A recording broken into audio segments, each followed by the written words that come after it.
Donc pour gagner en temps, nous allons passer séquence 2. Technique de prise de parole en public.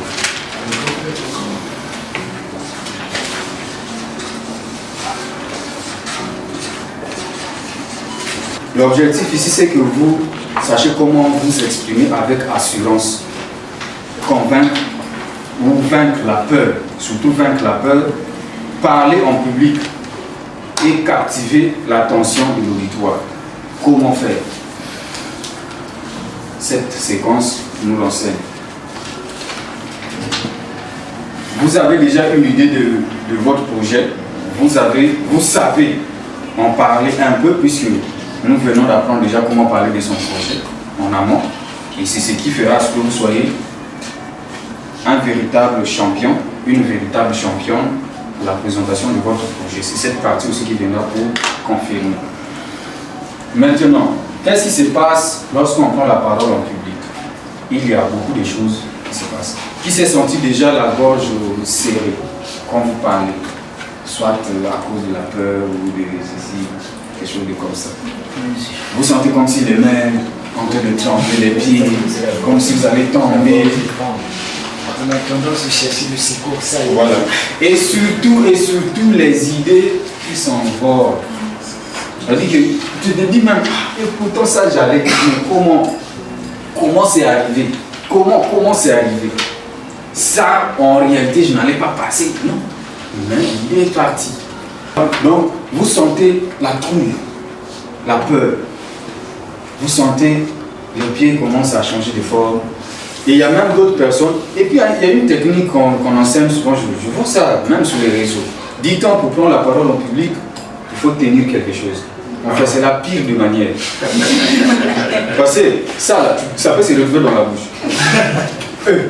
Moi, j'ai participé, non, j'étais parmi les jurys d'un concours. Franchement, j'ai vu un élève commencer à mettre le stylo ici. Je me suis dit, mais quelle intelligence! Vous voyez, tout ça c'est à cause de la trouille, de la phobie des gens. Donc la personne n'arrive plus. Ne commettez jamais, à moins que ce soit un document. Non, si c'est un document, c'est normal. Tel que comme ça, j'ai mon document, il peut m'arriver de lire. Et puis le discours, ça peut être préparé ou non. Ça dépend de vous. Et que lorsque vous le préparez aussi, vous n'êtes pas obligé de détailler tout. On met juste les grandes idées. On met des citations. Ça, tu sais que je ne peux pas en passer. Non. Il y a des parties où tu peux même appuyer 2 fois pour que les gens t'écoutent plus. Parce que tu sais que ça, c'est très pertinent. Et la confiance en soi, c'est comme le Wi-Fi. Il vous permet de vous connecter à tout ce que vous voulez. Même ce qui est mauvais. La confiance en soi, c'est comme le Wi-Fi, les amis. Il vous permet de vous connecter à tout ce que vous voulez. Si vous voulez aller sur WhatsApp, Snapchat, Insta, quoi, ça dépend de vous. Et c'est ça aussi la confiance en soi. En fait, quand vous êtes sûr de vous, les gens vous sentent maintenant beau, belle, éloquent, performant, pertinent. C'est simplement ça. C'est-à-dire que vous parlez avec tellement d'assurance que les gens se demandent, mais c'est là. Elle est sortie de quelle école? La Sorbonne. Et elle a du kilo. En fait, elle vous donne même envie de l'écouter. Il y a des gens comme ça. Il y a d'autres personnes, je peux les écouter sans me lasser. Tel que Nicolas Sarkozy. Le gars là, en tout cas, c'est un champion en plus des paroles. C'est quelqu'un qui peut me parler, je peux écouter ses conférences, même 100 fois la journée, je ne veux pas me fatiguer. Vaincre la peur. La peur, en fait, c'est normal. Il y a une peur qui vient momentanément. Ça veut dire que lorsque vous commencez à parler, elle est là. Et par la suite, ça disparaît. Ça, c'est normal. Moi, je suis un champion de la prise de parole en public. Quand je prends la parole pour la première fois, peu importe le public, j'ai toujours peur. Et par la suite, ça passe comme ça. En fait, c'est comme la technique de l'eau froide. Quand vous voyez, et surtout dans les chiffres, là, l'eau là peut me tuer. Mais quand vous mettez dans ça, vous prenez et c'est fini. Donc c'est ça. La peur, c'est normal. De toute façon, si ce que vous comptez faire ne vous fait pas peur, donc ça compte pas. Je vous assure. Si je n'ai pas peur de regarder cette fille, ça veut dire qu'elle ne compte pas pour moi. Nous, les gens m'en connaissent. Un bon garçon, quand il arrive devant une fille, il a d'abord peur. À moins qu'il soit dans les trucs. Voilà. Donc la peur de prise de parole en public, surtout si c'est une belle fille. Non. Nous on a la trouille. Voilà pourquoi on s'arrange. On démarre, on sait comment s'accélérer. Et puis on va vers. Et la première parole fait sortir. On va t'écouter. Si réellement ça compte, ça va te donner une sorte de phobie. Obligé. Donc, ça c'est naturel. Mais c'est quand ça persiste, ça devient surnaturel. Ça devient négatif. Vous ne vous comprenez plus. Vous, maintenant, donc, en fait, toute la communication est brisée. Et au final, on vous donne le zéro. Donc, les amis, les frères, parler en public, captiver l'attention de l'auditoire. Comment faire pour captiver l'attention de l'auditoire? L'auditoire, c'est vous. Moi, je suis l'orateur. Mais si je veux vous captiver, je dois adapter mon style de langage à votre niveau. Je ne peux pas vous parler dans un français académique. Je ne peux pas vous parler dans un français, je ne peux pas parler comme à la Marseillaise, comme un Sarkozy. Non, ça ne compte pas. Ne cherchez pas à flatter les gens lorsque vous parlez en utilisant des grands mots. Non, ça ne compte pas. L'objectif de toute communication, c'est la compréhension. Je reviens encore sur ça. Lorsque vous parlez, si les gens vous comprennent, c'est mieux. Même si c'est dans un langage enfantin. L'essentiel est que tu as compris mon problème. Parce que les gens, pour vous répondre positivement, ils doivent comprendre ce que vous dites. N'est-ce pas? Voilà. Donc, la prise de parole en public, c'est normal qu'on ait la gorge serrée. C'est normal que les mains tombent. Au début, bien sûr, c'est normal que les idées s'envolent. Mais attention, reprenez-vous vite. Sinon, les gens vont finir par comprendre que la personne-là a peur. Et quand c'est comme ça, les gens vous écoutent par politesse et non par tendresse. Parce que lorsque vous allez parler, continuer à parler, les gens vont se dire non, certainement il va finir bien. Il va finir bien, il va finir bien, il va finir. Et vous ne finissez pas, c'est là où les gens ont envie de se répondre. Donc c'est ça, les frères. Ici, il est question de parler comme un champion, présenter son projet, parler en public, c'est ce qui va vous donner. En fait, comme je l'ai dit, tout est communicatif. Une personne qui sait très bien parler peut s'en sortir même de la prison. Quelle est la force des juristes? Quelle est la force des magistrats? Quelle est la force des avocats? Est-ce qu'ils ont des armes? Écoutez un bon avocat parler. Mon frère, vous avez envie d'aller dormir avec lui. Écoutez un bon parleur parler. Vous avez envie de l'écouter à chaque fois. Et c'est vous. Vous pouvez devenir cette personne en travaillant sur vous. La première technique, lisez beaucoup. Écrivez beaucoup. Moi, mon objectif journalier, si je finis la journée que je me sens que j'ai réussi ma journée, je dois écrire au moins 3 textes. Ça veut dire que dans les 3 textes là, je dois écrire au moins quelque chose de 1000 et quelques mots par jour. Je dois lire au moins 15 pages d'un livre que je ne connais pas qui tombe entre mes mains dans la journée. Vous voyez? Ça, si vous voulez parler, parce qu'on parle avec les mots. Les mots, c'est tout dans les livres. Et en écoutant les autres, quand vous écoutez les autres, ça vous stimule l'esprit. En fait, le style que vous allez adopter lorsque vous allez parler, ce n'est pas dans les livres. Non. C'est en écoutant quelqu'un parler, c'est là que vous allez sentir que non, moi je dois parler comme telle personne. Moi je dois faire comme ceci. Moi je dois faire. C'est comme ça que ça fonctionne. Je vous ai donné, je ne sais pas si vous connaissez Nicolas, Franck Nicolas. C'est un Français également. Le gars là, vraiment quand il parle, mon frère, tu peux commencer à apprendre la langue. Il te donne envie. Je ne sais pas si vous avez déjà écouté le champion de la parole, Barack Obama. Vous le connaissez tous. Voilà. La force, on va arriver là-bas. La force de Barack Obama quand il prend la parole, c'est quoi? La maîtrise du sujet. Et Obama ne rédige pas ses communications. Il peut avoir des idées, il vient, il sait ce qu'il dit. De toute façon, tout ce qu'il dit, c'est sa vie. Voilà pourquoi lorsque vous communiquez, ça doit faire partie de votre vie. Vous n'avez pas besoin d'un document pour expliquer le Congo. Vous n'avez pas besoin d'un document pour parler de votre vie. Vous n'avez pas besoin d'un document pour parler de votre projet. Vous n'avez pas besoin d'un document rédigé par des spécialistes en rédaction des discours pour que votre discours soit plus pertinent. Parce que c'est vous qui faites vivre votre discours. C'est vous qui allez parler. C'est vous qui vivez la situation. C'est vous qui avez le projet. Je veux faire ceci, je veux faire cela. Ça, c'est moi qui connais. Je m'y connais. Et je me donne à fond. Comment attendre que quelqu'un me balance des idées? C'est impossible. Sinon, c'est aberrant, à la limite.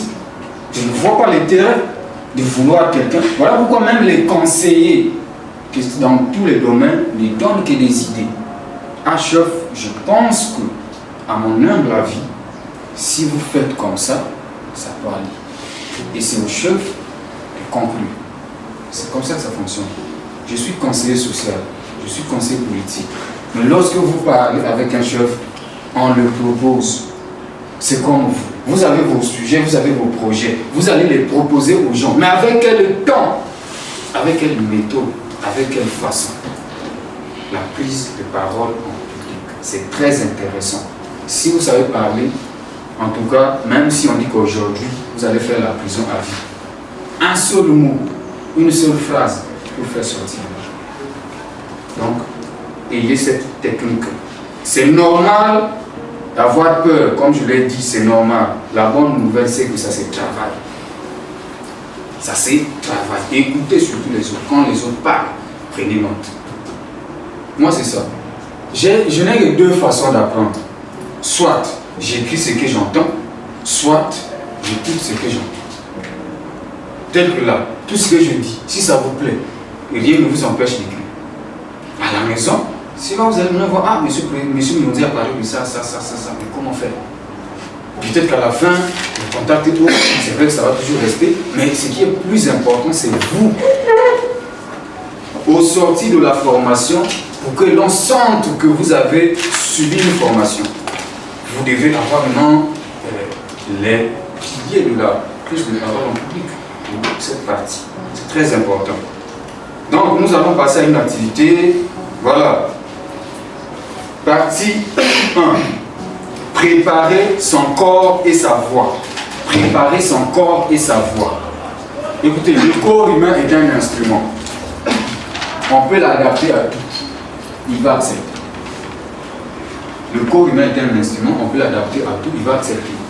Il n'y a pas de problème. Vous pouvez dire que moi, toute la journée, je serai debout. Moi, je fais des conférences de 5 heures, de 8 heures, de presque la moitié de la journée, debout, sans s'asseoir.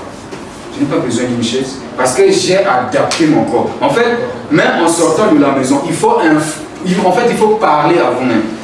Parler à votre corps. Le matin, quand vous vous réveillez, dites-vous, je sors pour ça. Tu ne dois pas te fatiguer avant que je ne finisse l'activité. Mon frère, ma soeur, quand vous arrivez là, à moins qu'une situation grave arrive, sinon vous allez résister. Parce que vous l'avez informé. Le corps humain, c'est comme un enfant. Les enfants écoutent, mais ne parlent pas. Donc, vous sortez avec votre enfant, peu importe les mois ou les âges, un enfant qui ne parle pas encore. Dites oui. Ma fille, mon fils, on va au marché. Il ne faut pas pleurer. Là-bas, il y a beaucoup de gens. Il ne faut pas rester là-bas. Bon, ça, c'est pour nous, les Africains. Il ne faut pas rester là-bas. Vous comprenez, non? Les Africains comprennent bien. Les Européens ne vont pas comprendre. Il faut les laisser comme ça. Il ne faut pas rester là-bas. Nous allons partir et revenir à la maison. Il ne faut pas pleurer. Si quelqu'un te salue, tu souris. Mon frère, le bébé va faire tout ce que vous avez dit. Je l'ai expérimenté avec ma propre fille. C'est comme ça. Quand vous sortez avec un enfant, il faut l'informer. Voilà pourquoi les enfants pleurent partout. Elle n'est pas informée. Elle n'est pas informée. C'est comme vous. On ne vous a pas dit que la formation va faire 3 heures. Si ça dépasse, vous serez fatigué. C'est normal. Parce que vous n'êtes pas informé. L'être humain aime savoir où il va. Et à quoi il s'attend. Activité 1, préparer son corps et sa voix. Voilà, activité, voilà. Échauffement collectif. Donc, c'est ce que nous allons faire. Échauffement collectif. Il n'y a pas d'échauffement assis. Donc on va se mettre debout. Deuxième exercice, dérouiller la voix. Donc, dans l'échauffement collectif, 1, nous allons respirer profondément, assis ou debout, main sur le ventre, main, de préférence debout. 2, pardon, il y a des gens qui ne sont pas là. Échauffement collectif, ça c'est le titre de l'activité. 1, respirer profondément, respirer à l'infinitif. En parenthèse, soit ça peut être assis, debout, de préférence, main au ventre, donc ici. Voilà, c'est là où se trouve la peur. La peur se trouve dans le ventre. La peur n'est pas dans le cœur, dans la tête, non, c'est ici. Quand nous avons peur, c'est le ventre qui est plus touché. Dérouiller la voix avec des exercices amusants comme A, O, I. Bon, il y a un exercice aussi qu'on donne souvent avec le stylo. Tu peux mettre, et puis il y a aussi un autre exercice où vous allez tourner votre langue dans la bouche, genre comme ça, avant de prendre la parole. Ça vous permet non seulement d'avoir une langue légère, mais aussi d'enlever tout ce qui est négatif pour savoir si votre langue sera lourde avant de prendre la parole. C'est aussi important. Travailler l'articulation. L'articulation, c'est quoi? C'est la manière de prononcer les mots. Ne dites pas tout à la fin. Ne soyez pas comme les gens de... Voilà. Prononcez bien les mots. Il faut bien dire les choses. Parce que, oui, travailler l'articulation avec les phrases de l'autre qu'on va essayer d'apprendre ici. Donc c'est un exercice, je vous donne juste, je vous communique ça, comment ça va se passer. Et par la suite, on va passer à l'action. C'est ça. Donc, les amis, mes frères, ici, il est question de vous préparer. Vous allez respirer profondément. Pourquoi respirer profondément? Pendant la prise de parole en public, vous pouvez le faire au moment où les gens ne sauront même pas. C'est-à-dire que vous êtes là, vous le faites, même là où vous êtes. Et puis, comment ça se fait? En quel moment? Lorsqu'on vous accorde la parole. Ce n'est pas n'importe comment, non. On dit, monsieur tel, madame tel, vous avez la parole. Vous montez sur scène. Ou encore, au moment où on acclame pour vous, parce qu'il y a des endroits comme ça, où l'orateur peut marquer quelque part jusqu'à arriver à l'auditoire. L'auditoire, c'est là où on parle. Maintenant, s'il y a par exemple la chair, pas la chair humaine, la chair là où les orateurs parlent, voilà, il faut aussi vous mettre là, enseignez le mot, faites vos exercices. S'il y a peut-être un endroit où juste tel comme ça, et que vous arrivez, restez calme. Les gestes et autres, ça vient pour la partie des autres exercices. Donc ici, il est question qu'on comprenne au début.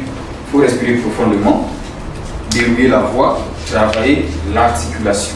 Ces 3 exercices ont pour objectif de nous donner les capacités de prendre la parole en public sans la phobie du public, sans la phobie des gens, sans la phobie de quelqu'un. Même si c'est votre père, même si c'est un journaliste, même si c'est un président, il faut parler sans peur.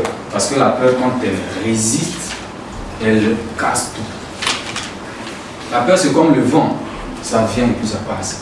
Et le temps devient normal. Bon, maintenant, toi, pendant la peur, tu vas tout casser. Qu'est-ce qui reste? Plus rien. On va se mettre debout, tout le monde.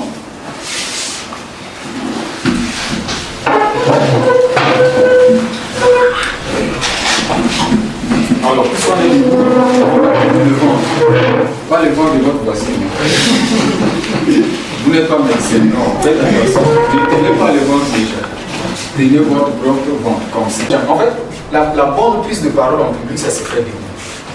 C'est pourquoi moi, je n'aime pas les conférences où on arrive, il y a des chaises. La chaise peut même se casser parce que je bouge tout. Tellement que je suis motivé, enthousiaste, je peux même casser la chaise. Je viens taper l'autre sans se rendre compte. Voilà pourquoi de côté, il faut être loin. Donc c'est ça, vous êtes là, vous le faites et l'objectif c'est que vous puissiez vous régénérer en énergie. Quand vous le faites, je vous ouvre le bas, vous sentez que... En fait, les orateurs ont les mêmes exercices que les chanteurs. C'est le parler, c'est comme chanter. Les chanteurs, pendant qu'ils ont une chanson, ils composent des nous avons les mêmes exercices. Les chanteurs, ils font des chanteurs. inclinez votre langue comme ça. Et puis, quand vous allez faire ça, alors, dérouiller la voix. Dérouiller la voix, c'est quoi? C'est prononcer un son qui vous convient. Ça peut être ah, ça peut être et, ça peut être. En fait, l'objectif c'est que vous puissiez faire sortir ce qui se trouve dans le vent. Est-ce qu'on peut le faire? Allez-y. La... Pas avec la langue. Pas avec la langue, les amis. Faites-le avec les onomatopées, des mots créés à partir du bruit naturel, donc sans déranger les gens. Donc juste soit ah, voilà. Et voilà. Mais pas des gémissements, s'il vous plaît. Ok. Maintenant, nous allons maintenant dérouler la voix. Alors, comment dérouler la voix? Avec des mots qui amusent simplement. C'est comme si nous venons de faire déjà. D'accord? C'est un exercice qui permet de dérouler la voix. L'autre exercice, c'est l'articulation. Ah, c'est là où se trouve le grand problème de beaucoup de gens qui parlent en public. Vous ne trouverez pas un orateur, quand il parle, il tâtonne sur un mot. Non. Un vrai orateur parle avec conviction, avec son tâtonnement, il avance, il continue. En fait, voilà pourquoi vous devez avoir beaucoup de mots. Parce que les mots dans votre tête doivent être sélectionnés comme des balles dans une Kalachnikov. Dès que ça sort seulement. Ça sort. Vous ne devez pas être là en train de chercher, non. C'est ce qui vous permettra d'éviter les onomatopées quand vous parlez. Genre,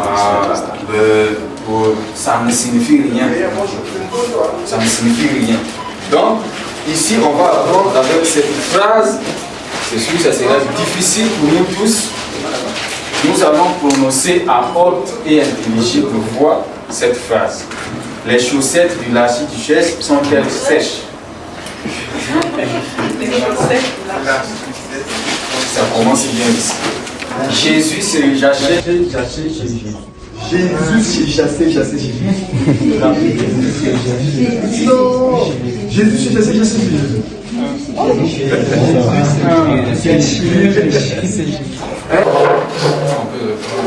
Et l'acclamation.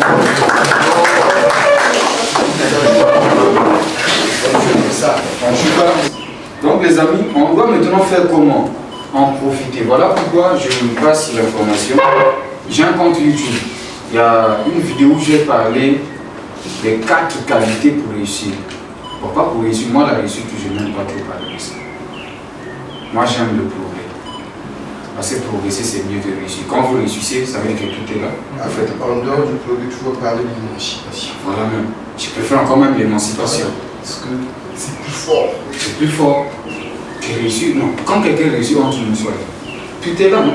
On va encore vous chercher quoi. Il faut avoir plus que ça. Il faut avoir plus. Donc, dans cette vidéo, j'ai détecté 4 qualités avec 4 nationalités. Critères de 4 nationalités, ça s'intitule. Et là-bas, j'ai parlé comment réussir en tenant compte de 4 nationalités. Déjà, nous les Congolais, comme je l'ai dit, nous parlons bien, nous habillons bien. Est-ce que tu ne sais pas qu'avec le parler, tu peux gagner ta vie? Ah, mais là, je vous enseigne. Voilà. Les enseignants font quoi? Les journalistes font quoi? C'est pas seulement nous Congolais, c'est partout. Un bon leader, c'est quelqu'un qui sait communiquer. Vous êtes des leaders, vous êtes des champions, vous êtes vous avez des projets. Vous devez être des bons communicants. Sinon, ah non, tout va s'effondrer. Le gars qui a créé Facebook, j'ai suivi sa première communication quand il était sorti, quand il était vraiment viral. Sa première communication ne portait pas. Après, il a travaillé sur lui. C'est sa deuxième communication qui était plus pertinente. Elon Musk a tenu beaucoup de conférences, mais il y en a qui sont passés inaperçus. Quand il a travaillé sur lui, il a une conférence qu'il a faite récemment. Et voilà comment, pour bien parler, il faut écouter les autres. C'est intéressant. Écoutez aussi un gars que j'écoute beaucoup, Samuel Savary. Quelqu'un sur YouTube, Samuel Savary. Ça va sortir. Il a des bonnes communications. Il va vous apprendre à parler comme ça. Donc quelqu'un peut rentrer ici tout de suite, mais ravissant. Il va avec. Continuer à parler. C'est là où on reconnaît les champions de la prise de parole publique. En fait, vous avez le canevas, c'est tout ce que vous avez. Vous avez la vision. Même votre projet, vous n'êtes pas obligé de retenir tout un document. Vous maîtrisez votre projet, votre vie. Il y a même un exercice comme ça qu'on va faire par la suite. Votre projet, c'est votre vie. Et quand vous maîtrisez, vous pouvez parler de ça sans problème. Est-ce que vous avez besoin d'un document pour parler de votre vie? Voilà pourquoi même dans l'écriture, un écrivain quand il écrit, il est plus à l'aise quand il raconte sa vie.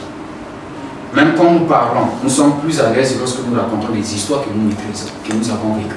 Parce que quand quelqu'un parle, il vous parle avec deux langues ou dans deux objectifs. Soit de vous conseiller, et quand quelqu'un vous conseille, il n'est pas obligé de vivre la situation. Non. Ou encore, il vous parle par expérience, et c'est là où c'est plus dangereux. Quand quelqu'un te parle par expérience, il faut faire très attention, parce que vous êtes un humain normal comme vous. C'est-à-dire que ce qu'il a vécu, vous aussi vivre ça. C'est là où ça effraie, c'est là où ça fait peur. Quand vous écoutez une histoire, moi, ça... Mais je vais vous poser une question. Pourquoi les gens pleurent à la veille? Dites-moi. D'après ma compréhension, nous voyons notre propre mort. On se dit que nous aussi nous allons passer par des incompréhensions.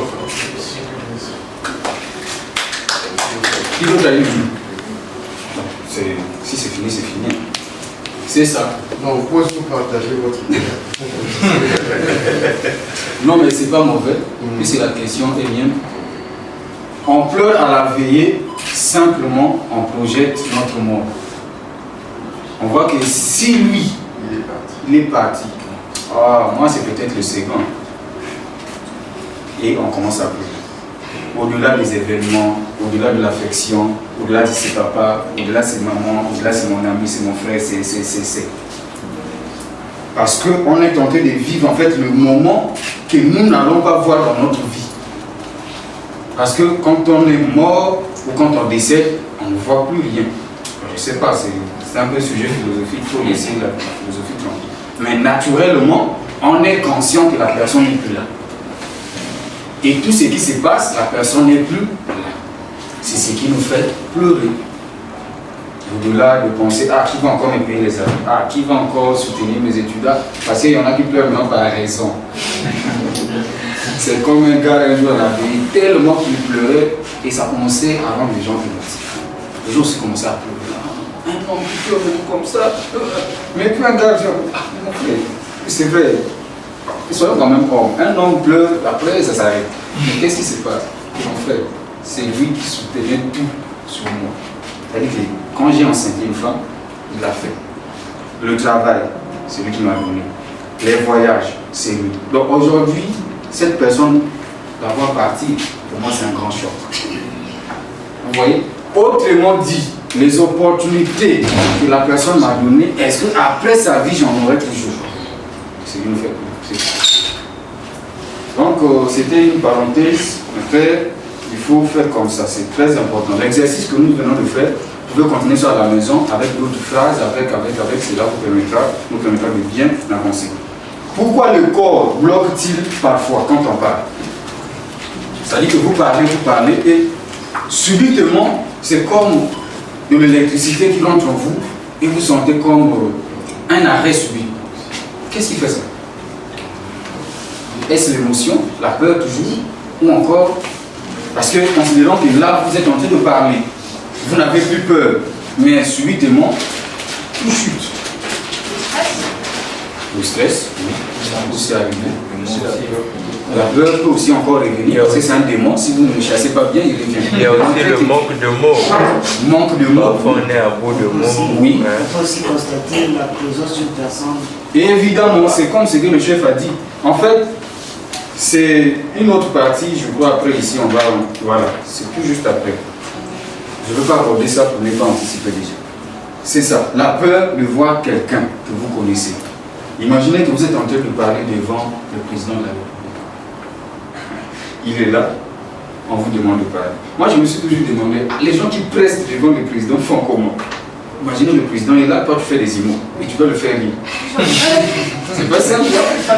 Donc nous sommes sur ces questions, qu'est-ce qui nous fait bloquer, et on a détecté. Et c'est très important de savoir que lorsque vous parlez, considérez-vous seul dans la pièce. Quand vous êtes seul dans la pièce, vous pouvez parler n'importe comment. Mais si vous tenez compte que c'est un tel, et vous oubliez les titres des gens, même s'il y a un ministre, un député, mais respectez-le. Donc voilà, avant de parler à l'extérieur, il faut respirer à l'intérieur. Ça, c'est ce que vous devez retenir sur cette partie. Avant de parler à l'extérieur, vous devez respirer à l'intérieur. Ça veut dire que votre être intérieur doit être informé. Vous devez l'informer, sinon tout va sauter comme ça. Partie 2. Les 4 piliers de la prise de parole en public. Ou les 4 piliers de la prise de parole, très simplement. Premier conseil, ou bien 1, votre posture. La posture. Quand on prend la parole en public, vous devez vous tenir droit. Les pieds aussi doivent être bien posés. Bon, à ce niveau-là aussi, nous ne sommes pas des comédiens. Le comédien, lui, il joue avec l'espace. Il bafoue cette règle. La preuve en est que quand les comédiens montent sur scène, ils peuvent même courir. Tout ça, ça fait déjà partie de la scène. On n'a pas fait Conflans, on n'a pas fait des grandes écoles de comédie, on n'a pas fait... Non, nous ne sortons pas des écoles de comédie. Nous sortons des écoles d'art oratoire. Et voilà comment, si vous voulez bien parler, vous devez être stable.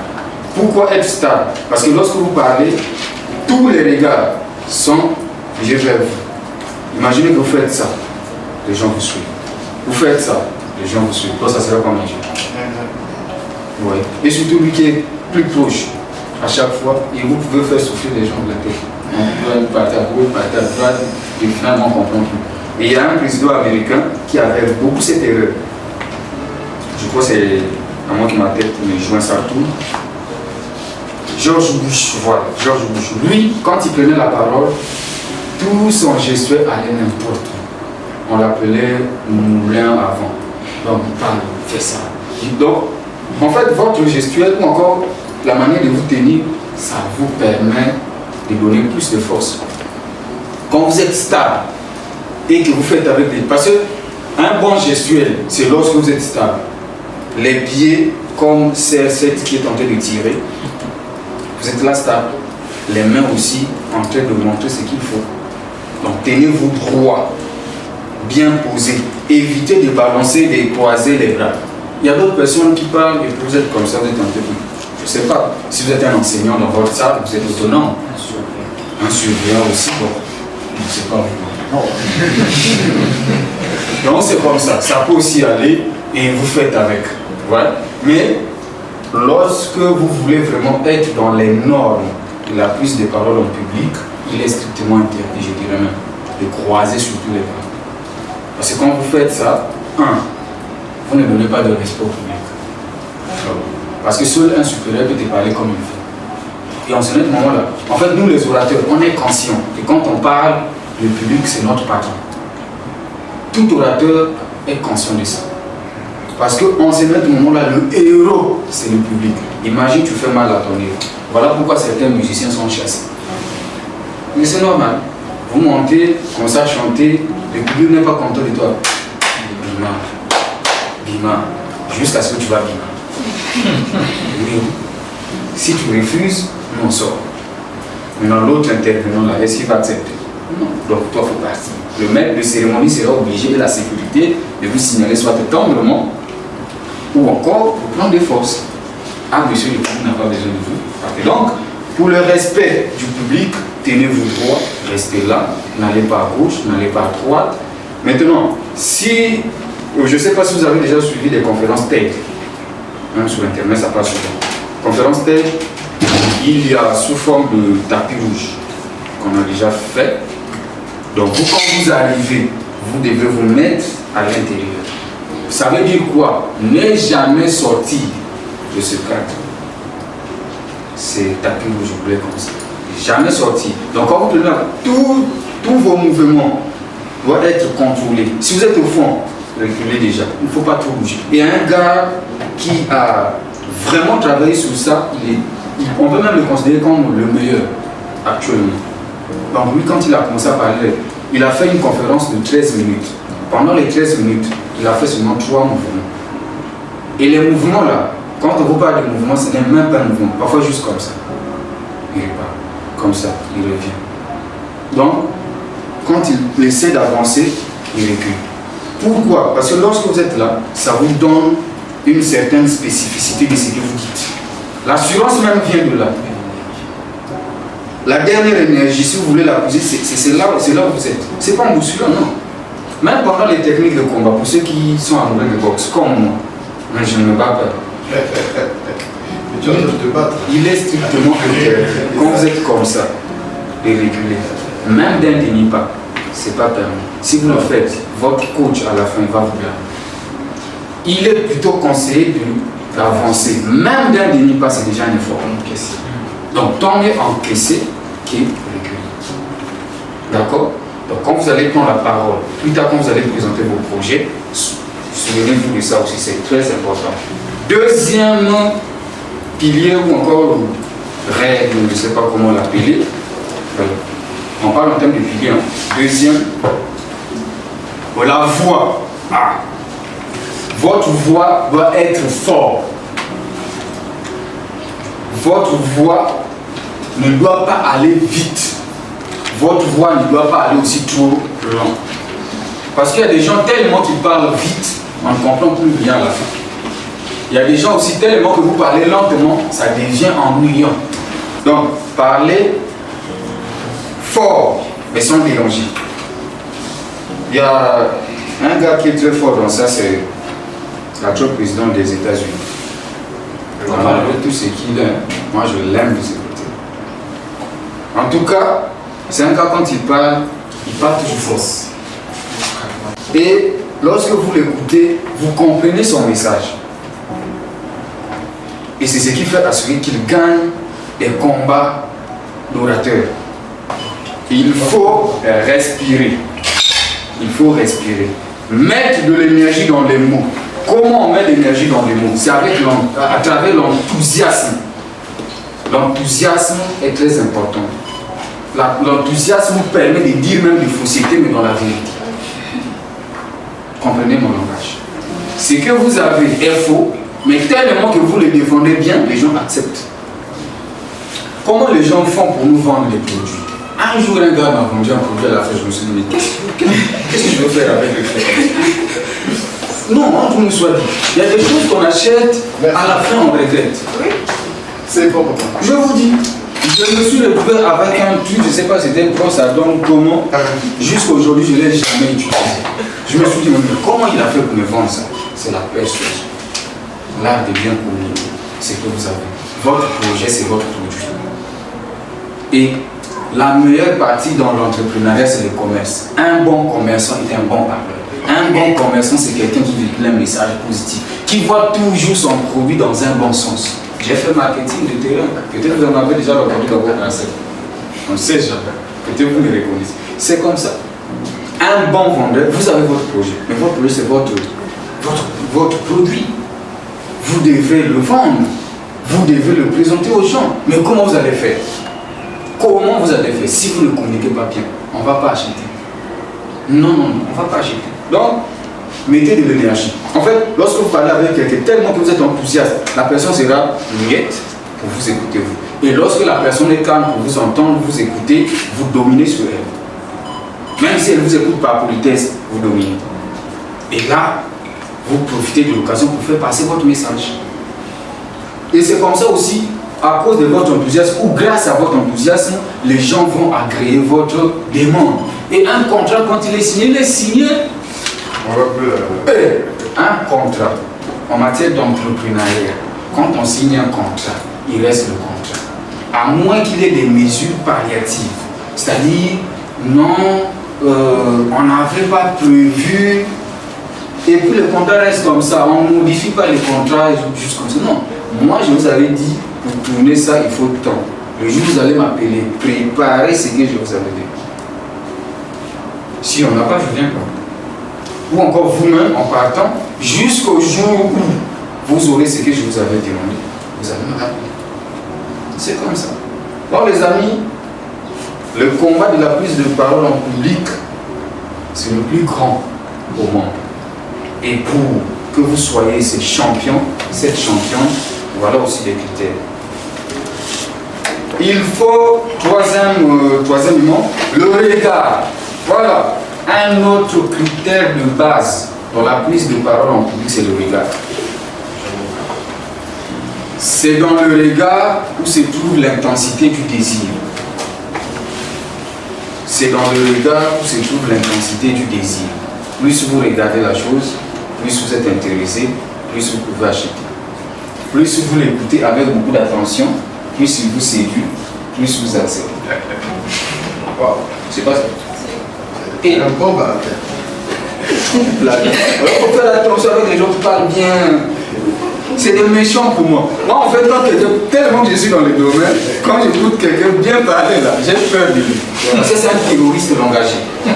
Il peut vous faire mal, il peut vous faire du bien. Voilà comment, quand quelqu'un sait parler, c'est comme quelqu'un qui a de la matière. Et quand vous avez des bonnes connaissances, vous pouvez l'utiliser en bon ou en mauvais. Imaginez maintenant quelqu'un qui a une bonne connaissance et il est mauvais. Voilà comment nous avons tous les jours des problèmes.